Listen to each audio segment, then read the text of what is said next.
What if sending your child to the school ended with ICE taking them away?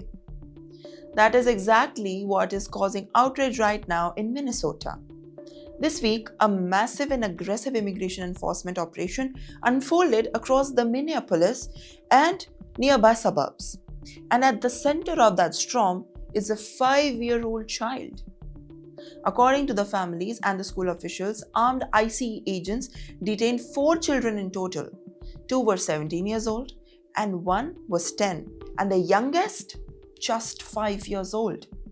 The 5-year-old was reportedly taken from the school area in Columbian Heights, along with his father. Well, both are from Ecuador and their asylum case is still pending.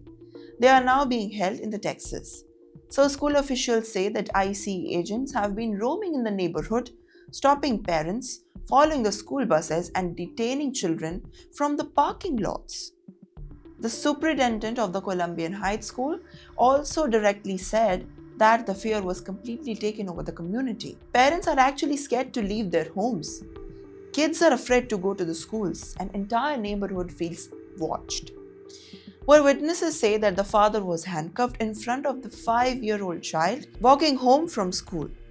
Well, the children were taken to this house where the agents tied and get their mothers to come outside. Well, here's where the story gets even tense.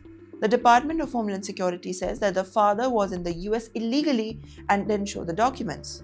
While Vice President J.D. Vance defended the action, saying the agents couldn't leave a child alone in the freezing weather and that's why they had no other choice. But school officials strongly dispute that. They say that the community members offered to take the children and take care of them. The school itself was authorized to step in, and if the children's mother inside the house was entirely at the time, why the step? Why was a 5-year-old detained? The question has ignited the protest across Minnesota.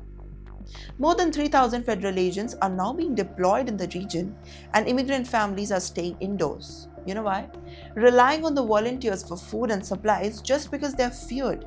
And in a shocking twist, during the same operation, a US citizen woman was shot dead by ICE earlier this month, and we all know about it, further fueling the anger.